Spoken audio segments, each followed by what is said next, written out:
Welcome to Junkyard Haunts, where we turn trash into haunts. Today we're going to be making the skull talisman from the movie 300. In order to do this, we need lots of skulls. So I'm not going to show every single one that I am making, but I am doing the simple milk jug skull, where I have a nice hard skull and I'm putting a milk jug around it and using a heat gun to melt it down to size. And with a heat gun, you don't want to touch it with your finger like I am now. You want to use a rag because it's really hot and you don't want to burn your hand. Once it's all melted down, you can cut it off and then we'll tape it back together. His jaw part was kind of protruding and looked a little weird. I was planning on cutting it off, so I didn't waste time melting that part down. But to fill in the whole skull part without the bottom jaw, we just had to take some more milk jug plastic and tape it back together. And after this is done, of course, we need to make it stronger and to be able to hold paint better. Tape will eventually peel off. I guess you could have just painted straight onto the milk jug, but I like my things to be able to last a bit longer, and so I just paper mache it to add that strength in. Paper mache is just simply water and some flour mixed together. You rub the flour mixture onto your newspaper on both sides of it and then put it on the skull where you're actually, or whatever you're making. Now I'm going to actually be adding teeth to this skull, just because that is awesome.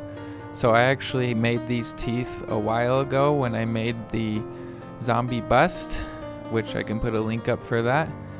So I basically just had some yogurt cups and I used hot glue to make those cups thicker and then cut strips out of them and cut them down to actually tooth size. And now I'm just actually cutting them down just so that they aren't so uniform. When I originally made these were more square-like, so I'm just cutting them down to make them look more crooked and rugged. After I get those on, we're going to put an undercoat and a primer of black spray paint. We also want that for the eyes, but I don't wait for spray paint to dry really till I cover all of it. I just make sure I just use more newspaper to roll it around and I spray the bottom and tops. And then while it's drying, I just move it around a little bit so it doesn't stick to the newspaper. Now we have to make this look more like a skull by painting it back in white. And we just want to be very careful that we aren't painting in the eye holes or the nose holes, because I want those to stay black so they look more hollow. But I'm just going over and painting them all and using two different sizes of paintbrush actually, so that I don't paint those inner holes black. I use a smaller paintbrush on those and I use a bigger paintbrush for everything else. Now I'm trying a different little paint technique here where I'm actually going to be taking a second coat, but I'm mixing a lot of yellow in and a little bit of black just so it's a little dirtier. And I'm hoping that this will actually age the skull a little bit by making it look yellow, because when things that are white age, they turn a bit yellow. Now I go in and just cover up all of that white spots with this new paint, and making sure again that I don't go into those black holes at all and only get the white part. Now the idea of this was so that I could then take another coat of white over it, but this time only a very, very, very light coat, so that yellow can kind of show through and like bleed through almost, just so it looks like it's the yellow starting to creep in and actually age the skull a little bit.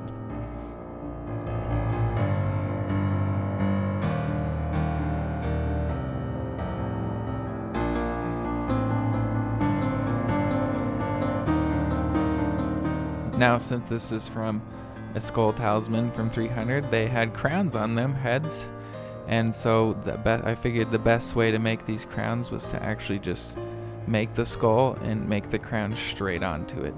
Unfortunately, that means it does take a little bit more time because you have to let the paper mache dry in those skulls, and of course we're going to paper mache these crowns so that they're also strong and sturdy. and they look like one piece, so they don't look like cardboard taped together. But the idea of these crowns is you basically just take a strip, however you want it to look, and you just bend it up so that it makes a round circle, and then you measure that round circle to the actual skull itself. All these skulls are basically the same size, so it doesn't need to be precise to each skull. In fact, these crowns should technically be really big because they should fit a head with skin on, so they should fit loosely, but then it wouldn't look as cool, so we're going to make them fit the skull size. And then, of course, like I said earlier, we're going to cover it in paper mache. Now I have this little half crown thing, which we're going to add more stuff to a little bit later. But I actually, after I paper mache it, I want it to dry in that half shape so that it won't, because if you just let it dry loose, it will be really hard to actually bend it. It will crack it. So you want to make sure that dries on the actual skull, and I use tape to tape it onto the skull so it definitely dries in that position. And it's totally okay to let the paper mache dry onto the skull, the painted skull itself, because it's easy to pull off once it's dry. And for one of the crowns, I'm actually making like a gemstone on it, which I'm actually just took newspaper and curled it into a ball and then paper mache'd it on. So I'm going to paint all these crowns a gold color because they are gold crowns. I actually made this gold paint here from all the primary colors and just mixed them to the right proportions to make gold. I am not a great master at that. You can look it up on Google to figure out the recipe of that, or you can just buy gold paint, probably way easier. So I talked about this wash technique recently on my zombie foot. So the idea is to really age and dirty our skulls to make them look even better. And of course that yellow will still be showing through. So you just want to take black paint and mix a lot of water in with it. The less water, obviously the darker and more painty it will be. And then after you rub that on, or paint that on, then you just take a paper towel and wipe off all the excess. And it makes it look really good. It really ages the skulls. And I like this technique a lot. It really helps out a lot. Now to fix this half crown, we actually wanted leaves crawling on it because that's what the images from the movie looked like. And so I'm just gluing regular fake leaves onto it in different positions and places. And then I'm going to go through and repaint those gold because it looked more like it was like supposed to be a bronze actually part of it. It's not supposed to be leaves. It's actually supposed to be like a metal around it. Make sure you cover both sides when you paint them. And then of course we want to age this as well. So I'm just doing another black wash coat. Now that gemstone I do end up painting blue, so it would have been smarter if I actually painted the gemstone blue and then did the wash. And to really secure those crowns onto the skulls, we of course just hot gluing them on.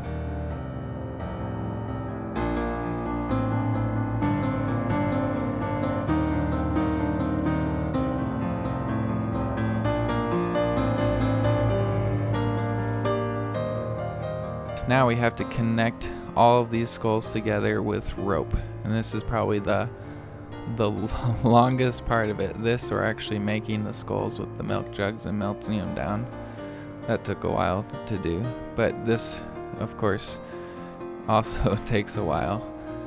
The best thing to do is to actually have two different sizes of rope that I'm using, and we're going to use the hot glue and just wrap them around, wrap the thick rope around the skull as the support, and then kind of use the thin rope to wind it around where those two ropes actually, the two thicker ropes actually connect, just so it's very secure there and it won't fall apart.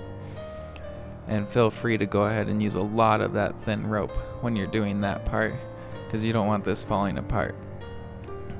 Of course, this needs to be able to dangle from something, so you want to put the skull in the position that you think it should be in, and then actually hold it up, dangle it to see if you like where it ended up being, which also means it's going to go off camera view for some of it, but I think you guys get the idea. Make sure you subscribe, because I make new videos every Monday, so you can follow along and check out all the cool stuff that we make. Now I actually want a thick handle at the top of it. To do this, I'm just connecting two big pieces of rope together and then using that thin rope to string around it and around it and around it as much as I can stand to do, so it looks like a nice handle. Now for decoration, really, we're actually going through with that littler rope and actually just hot gluing it onto these skulls and just putting it around in random places, really, just so that it looks a little more detailed and with the two thicknesses of rope. I'm also using that little rope just to connect them together a little bit better. When you hold it, they're always facing forward.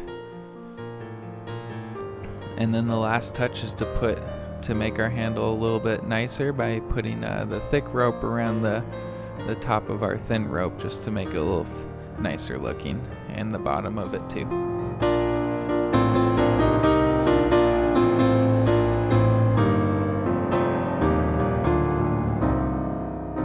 Thanks for watching that video.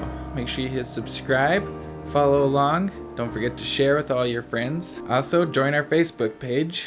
We post some great things on there, some comedy pictures, some trivia, and some videos of me making stuff. That's there too. Tell me what you think of this prop. This is probably actually my favorite one I've made so far. And we made some great props, but I am really liking this one. You know, sometimes you have to get creative just to hold these up for the videos.